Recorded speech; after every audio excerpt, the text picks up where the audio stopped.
반갑습니다. 광화문 금융러 제이스입니다. 제가 유튜브 채널을 운영하기 시작한 지 5개월이 조금 넘었는데요. 벌써 구독자 수가 5천 명이 조금 넘었습니다. 제가 처음에 생각했던 것보다도 더 많은 분들이 관심을 가져주셔서 제 구독자분들에게 정말 감사드립니다.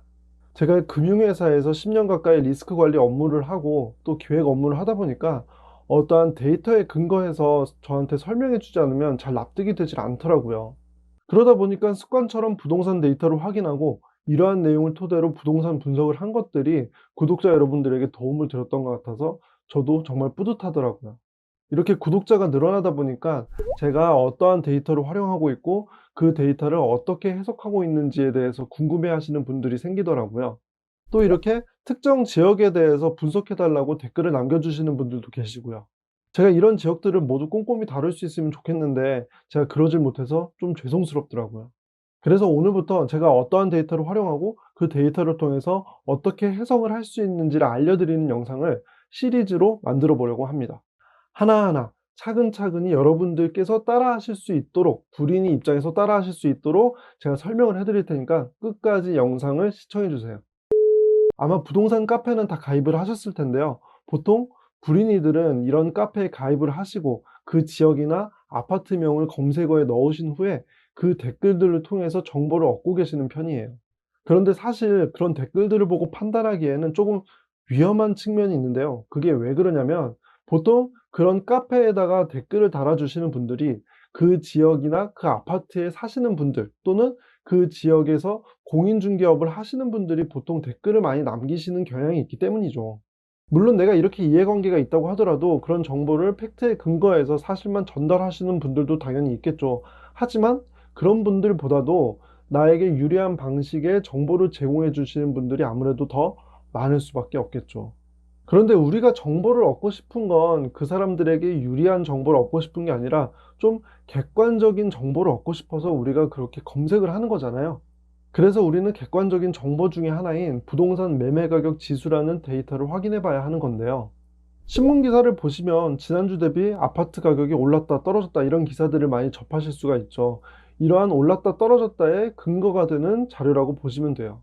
그런데 이런 신문 기사에는 사람들이 관심을 많이 가져하는 지역에 대한 내용만 다루고 있는데요. 우리가 이 자료를 다운받게 되면은 우리가 원하는 어느 지역이든지 분석을 할 수 있게 되는 거죠. 이 자료는 한국감정원하고 KB부동산 사이트에서 다운받아 보실 수가 있는데요.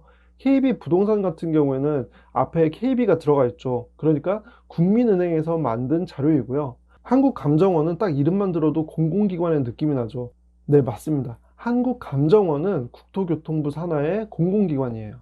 이 자료를 받아보실 수 있는 경로는 제가 유튜브 영상의 설명란에 링크와 경로를 제가 넣어 드릴게요. 그러니까 꼭 다운받아 보시고요. 다운받는데 3분도 걸리지 않으니까 회원가입도 하질 않거든요. 그러니까 여러분들께서 꼭 다운받아 보시길 바라고요. 이거 여러분들께서 다운받으셨다는 전제하에 이걸 어떻게 활용할 수 있는지에 대해서 지금부터 차근차근히 설명드릴 테니까 꼭꼭 다운받아 주시길 바랄게요. 자료는 이렇게 월 단위로도 나오고 주 단위로도 나오고 있어요. 보통 저는 큰 흐름을 파악하기 위해서 월 단위의 자료를 많이 참고하고 있고요. 이렇게 한 달에 한 번씩 자료가 나오고 있다 보니까 좀 더 다양한 내용을 다루고 있어요. 그런데 지난주에 부동산에 있어서 큰 이슈가 하나 있었죠. 바로 6.17 부동산 대책이 나왔다는 건데요. 이 6.17 부동산 대책 이후에 어떠한 부동산 시세의 변화가 있었는지가 굉장히 큰 관심이었어요. 그렇다면 이때는 당연히 주 단위의 자료를 참고해 봐야겠죠. 이렇게 자료를 다운받아 보시면은 굉장히 여러 시트가 있는데요. 오늘은 매매 지수 시트와 매매 증감 시트 딱 이 두 가지만 확인해 보도록 할게요. 이 두 가지만 열심히 확인해 보셔도 여러분들께서는 금방 불인이를 벗어나실 수가 있거든요. 매매 지수는 괜히 지수라는 단어가 들어가 있어서 약간 어렵게 느껴지는데요. 그냥 아파트 가격이라고 생각하시면 돼요. 그리고 매매 증감은 이 가격의 변화라고 생각하시면 되고요. 이 두 개만 보셔도 정말 많은 것들을 얻어가실 수가 있어요. 우선 매매지수 시트를 클릭해서 들어가 보시면 여기 보시는 6월 8일, 6월 15일, 6월 22일 이것들은 기준일이거든요. 이 날짜가 여기 나와 있는 숫자들의 기준이 되는 날짜라고 볼 수 있는데요. 6월 22일이 월요일이었잖아요. 6월 15일도 월요일이고 그러니까 매주 월요일을 기준으로 이 값이 나오고 있는 거예요. 그러면 여기에 서울 6월 22일 106.1 이런 숫자는 어떤 의미일까요? 우측 상단에 보시면 2019년 1월 14일은 100 이렇게 나와 있는데요. 이걸 참고해 보시면 돼요.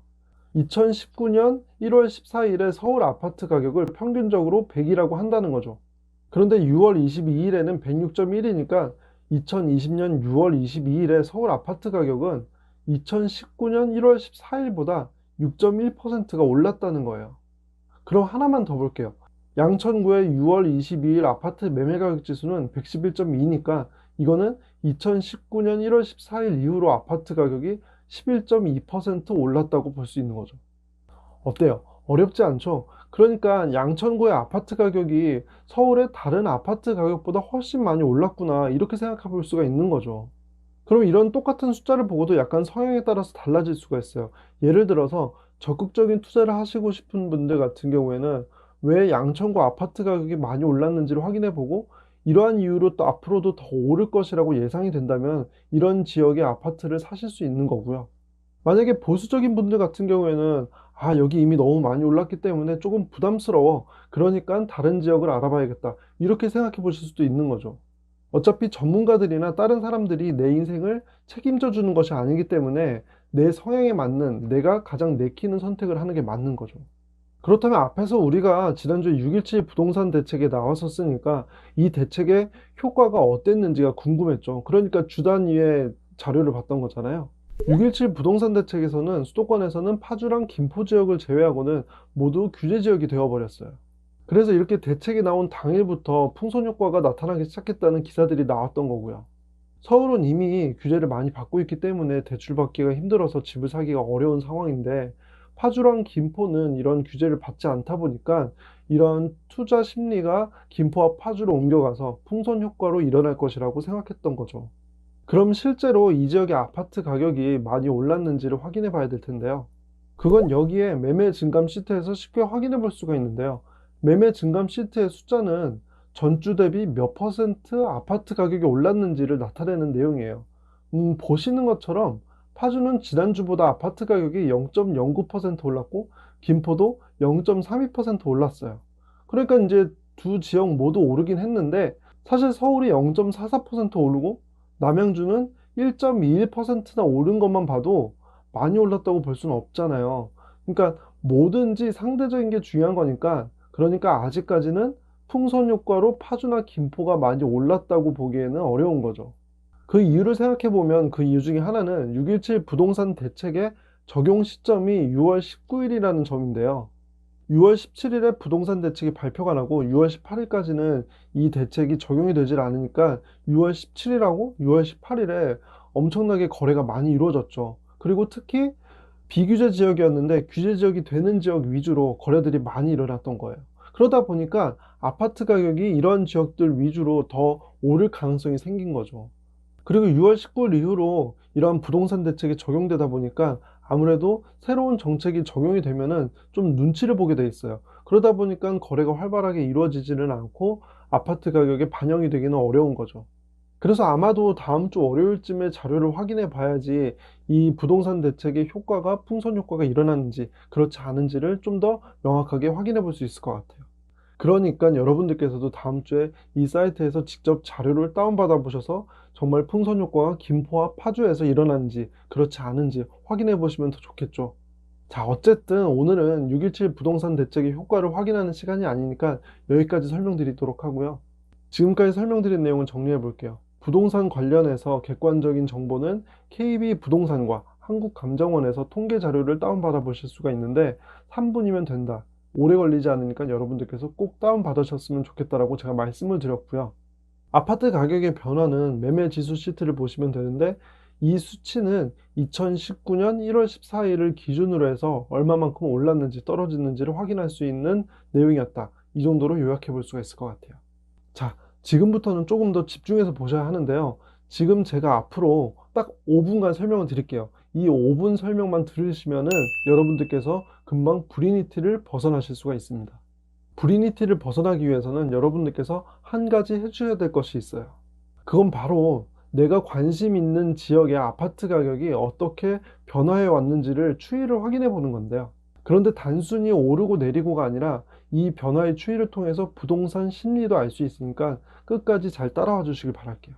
2010년 이후로 두 지역의 아파트 매매 가격 지수의 변화 추이를 확인해 봤는데요. 둘 다 수도권 지역이에요. 자, 어떻게 보이시나요? 하늘색으로 표시한 A 지역부터 보면 하락할 때 빨간색인 B 지역보다 훨씬 큰 폭으로 떨어지는 걸 볼 수 있죠. 그러면 여기서 조금 더 생각해 볼게요. 우리가 보통 한 동네에 살면 10년, 20년 그 동네에 살잖아요.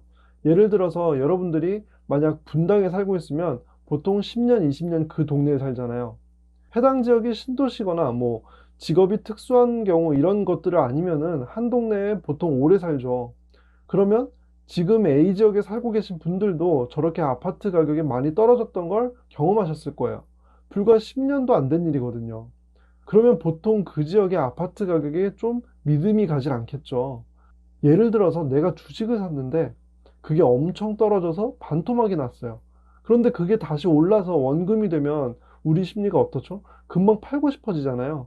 그런 심리를 이해해 보시면 될 것 같아요. 어쨌든 그래서 A 지역에 관련된 내용을 부동산 카페에서 찾아보시면 비교적 거품이다, 뭐 이런 논란도 많은 편이에요. 반대로 빨간색인 B는 떨어질 때 아파트 가격이 크게 떨어지지는 않았고 최근에 엄청나게 크게 오른 것을 확인할 수가 있어요. 이러면 심리는 보통 이제 두 가지로 나눠서 생각해 볼 수가 있는데요. 빨간색 지역은 최근에 올라도 너무 많이 올랐죠. 그래서 거품이라고 생각하는 사람도 있을 수 있고요. 그런데 또 한편으로는 과거에 큰 하락을 경험하지 않았기 때문에 그래도 떨어지지는 않을 거야, 이렇게 낙관적으로 생각하는 경향이 있어요. 그래서 카페에서 검색해 보면 이 지역에 관련된 댓글은 그래도 떨어지지는 않을 거라고 생각하는 경향이 강하고요. 그러면 우리가 이러한 것들을 먼저 이해를 하고 난 다음에 부동산 카페 같은 곳에서 자료를 수집할 때에도 A 지역에 관련돼서는 지나치게 부정적인 의견은 약간 거를 필요가 있고, B 지역에 관련돼서는 지나치게 낙관적인 의견은 좀 거를 필요가 있는 거죠. 최근에 부동산 가격이 몇 년 동안 계속해서 올라왔잖아요. 그러다 보니까 우리는 은연중에 이런 생각을 하게 되죠. 앞으로도 부동산 가격은 계속해서 오를 것이다, 부동산 불패, 이런 생각을 갖게 되거든요. 주변의 시세는 우리들의 생각에 영향을 미칠 수밖에 없어요. 그러니까 내가 관심 있는 지역의 과거 아파트 가격은 어떠한 변동이 있었는지를 먼저 확인하고 그 지역의 부동산 심리는 어떨지에 대해서 유추를 해보는 거죠. 그런데 언제나 불변의 진리는 급등이 있으면 급락이 있기 때문에 이 점을 항상 염두에 둬야 하는 거고요. 부동산 투자를 잘하기 위해서는 오랫동안 경험을 많이 쌓는 것이 중요하다고 말씀하시는 분들이 많은데요. 저도 이 말이 맞다고 생각합니다. 호재라고 엄청나게 포장되었던 것들이 시간이 지나고 나면 아무것도 아닌 일이 되기도 하고요. 그리고 지하철이 생긴다고 해서 투자를 했는데 20년째 지하철이 생기지가 않을 수도 있어요. 그러다가 다른 지역의 아파트보다 싸 보여서 매수를 했는데 더 크게 오르는 것도 경험해 보기도 하고요. 그런데 부동산 공부를 막 시작하고 빨리 투자를 하고 싶은 불인이들은 이러한 것들을 다 경험하고 난 이후에 투자를 할 수는 없는 거잖아요. 그렇기 때문에 불인일수록 데이터를 통해서 간접 경험을 쌓는 것이 중요하다고 생각해요. 어떤 큰 상승 기간이 있었으면 이때 왜 올랐는지 알아보고, 큰 하락 기간이 있었으면 왜 떨어졌는지를 확인해보고, 신문 기사를 통해서도 검색해보고, 찾아보니까 찌라시를 통해서 호재라고 해서 막 포장했었는데 알고 보니까 별거 없었구나, 그래서 많이 떨어졌구나, 이러한 것들도 직접 눈으로 확인해 보는 거고요. 이런 간접 경험들을 하나씩 축적해 나가는 거죠. 오히려 경험이나 기억에 근거를 하게 된다면 그 경험이나 기억들이 시간이 지나면서 왜곡될 수는 있지만 데이터나 이런 팩트를 통해서 검증을 하게 되면은 오히려 더 확실한 근거가 될 수도 있다고 생각합니다. 다시 한번 강조해서 말씀드리지만 불인일수록 데이터를 통해서 간접 경험을 쌓는 게 중요하고요. 이런 것들을 두 눈으로 확인하는 것이 정말 중요합니다. 오늘 제 영상을 보시고 꼭 링크를 따라가셔서 매매 지수의 추이만이라도 꼭 확인해 보시길 바랄게요.